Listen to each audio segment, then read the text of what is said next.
Hey, beautiful family. Blessed Sunday to everybody, I should say as well. Or for many people, a day of rest. I have friends who use Saturday as a day of rest. But at the same time, in the words of a favourite musician of mine, it's like a preacher who only respects Sunday morning and not Saturday night. That's like a preacher who only respects Sunday morning and not Saturday night. So we have to ensure that we don't just respect the traditions, and we ensure that each and every moment is seen as a precious moment of opportunity for divine, individual, original creation, manifestation and service to the Lord, Father, Mother, Father, Creator, God, however it is that we are labeling them. So this is Leela. I'm spending some quality time with her. She's my special needs dog, and I thought I'd kill two birds with one stone. It's family time at the weekend for me. So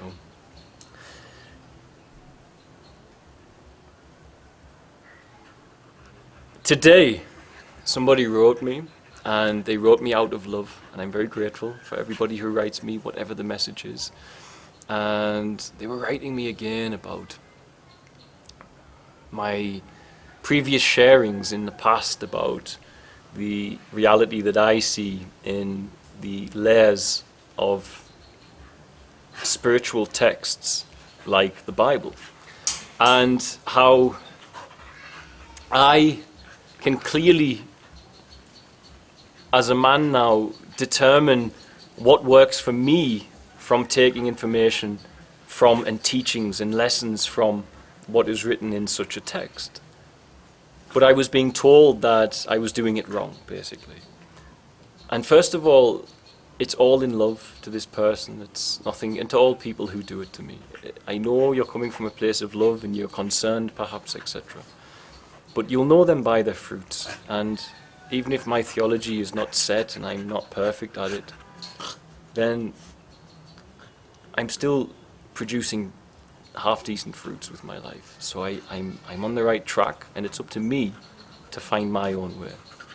Now this year, I actually attended a Bible college online. I think some of you know this. And in attending this Bible college online, I did so because I wanted to reconnect with the other side of things. I wanted to reconnect with the other side of the teachings, not just the mystical, which I, as a man, I'm wired for that. I'm wired for the mystical. Jesus spoke in parable. I often speak in a way which other people do, not in a normal way. I'm not comparing myself, but it just means we can all interpret things differently. And if Jesus is speaking in parable, and your mind is set that it's taking things in a literal sense, and another mind is set that it's looking for a deeper meaning, when you're seeking the deeper meaning, you can come to many conclusions, and that is okay. This is why we have free will of interpretation. As long as you're not harming anybody with what you're doing, and you are able to produce fruit from what you're doing, good fruit, then there's no harm in differing in interpretation of theology. There's no harm there. But what's important for me to show, I have children here that I work with who are addicts and the like. And I can sit down with those boys and I can say, I read this story of David and Goliath, and it's about this small boy who defeats a mighty giant on the battlefield. And they will take, in a literal visualization of that, quite a bit from it. They will understand that things are not always as they seem. They will understand on that level that sometimes intelligence beats brawn. That is how it is. The intelligent rule the planet. The big and muscular do not necessarily, if they are not intelligent. It doesn't work like that. We are not using clubs and daggers and spears. Your size is irrelevant in the current, this present moment state of affairs. They can take many lessons from it. And they can learn that God stands at your back even when the odds are against you. These are all powerful and beautiful lessons.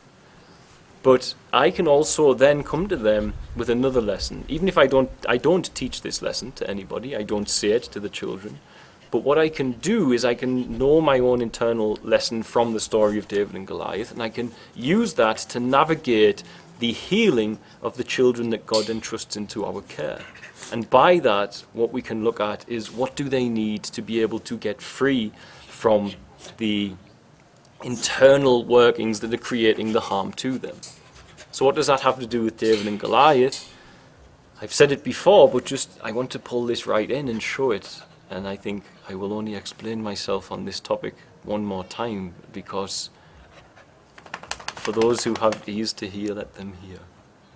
And if people want to not understand me, that is okay, but to then tell everyone that they are the only one who is right, I find a very difficult position to find others in, because I'd rather say something to try and get them out of that. I really would. To try and get them to open up and realize that there is many different layers to this. So David takes 5 rounded stones, stones being that which is natural, 5 being that which is the 5 senses, and he strikes Goliath, who is representing the ego in the tail. He strikes him right here, which is where, of course, our Indian brothers and sisters wear the mark on their heads to represent something deep-seated in the metaphysical belief of the Hindu faith. And what that deep-seatedness is that it's a representation. It's what Jesus taught. You must walk with Christ. You must walk with Christ in your heart. You must walk away from sin. You must walk in discipline, in temperance. When you do that, that limited energy within your body is in an elevated state. And that's why Jesus warns you, do not gluttonize, do not keep company with gluttons and drunkards, gluttonous eaters of meat, etc. Because what happens when you do that is you've only got so much energy to use, and when you overeat, that energy is digesting and creating fat for the rest of your body. That is bringing you down. And when you bring your energy down like that, you are susceptible to not function from the higher ideals that Christ asked us to function from. You will not be in that state often a good shepherd. This is why he said it. This is why he warned us, don't keep company with it. Because it drags you heavily down.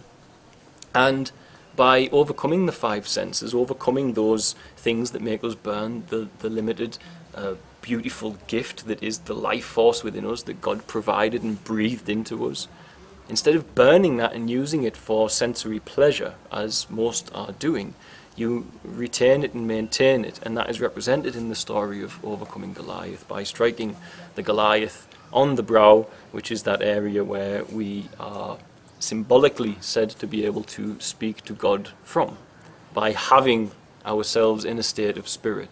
And for me, the word living in spirit and flesh is living in the higher virtues of yourself, which only happens when you nourish and protect what you are by obeying what Jesus Christ taught. And if you disobey what he taught, you will go down and you will not nourish, and you will be impulsive, and you will be more of a human animal than a human being. Now, if I take that away, then I can look at the children God entrusts us with, and I can say, what do they need then to overcome this? They are hurt, they are wounded, some of them have been raped, some of them have raped others, some of them have murdered. This is very hard for a child to overcome as they start to realize what they've done. They start to realize the difference between the actions that they have put out and living in normal society when society actually cares. When everybody ignores you and nobody loves you and nobody obeys Christ, as many do with street children here. Of course, your reaction to that is not necessarily going to be great, and Satan can find a way in the lower nature to express itself in horrendous ways, to the degree I have to sit and listen to boys tell me how they had raped other boys, etc. It's very dark stuff once you get down into that place. So what I then have to look at is, well, I'm not going to sit here and tell these boys that they have to do this and this and this and this, but I do know what they have to do is they have to find a way to release that from within themselves, or it's going to keep needing to be medicated. And by medicated, they will climb the wall and try to run away to town to get drugs or to get alcohol, or to get whatever substance it is that they're using, or perhaps even indulge in old bad behaviors. So I see straight away that what we need is we need something for them to understand that when that pain comes, there's another way to feel elevated until they overcome the bombardment and the attack of the pain. So what we've done is we've opened the music and art school. Nothing better to elevate you than music and dancing, and it works. It works. We even have boys who would never normally come to a home for street-involved children. We say street-involved because they've been involved in all of the aspects of the street. They weren't just homeless. There's a difference between the two. And the music has brought many in for that. But what it's doing is, on another level, if you really dig down, the music's going into the mind, and the mind's finding some stability and peace from that. Then it's finding an outlet to be able to express, to heal, to speak. We have boys who, they are writing songs, acoustic songs, and playing them live on the radio, which I'm going to do a video about at some point.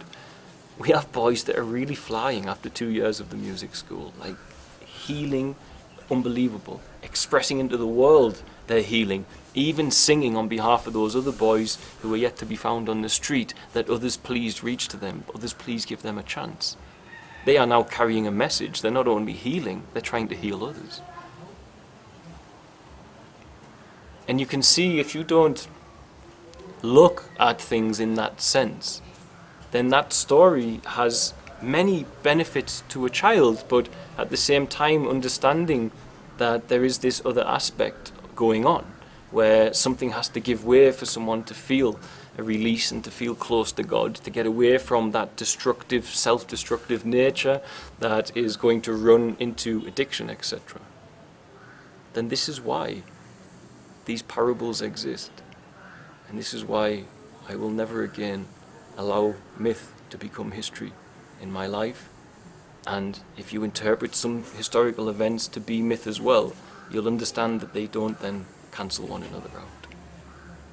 That was all. I love you all. God bless, guys. Bye.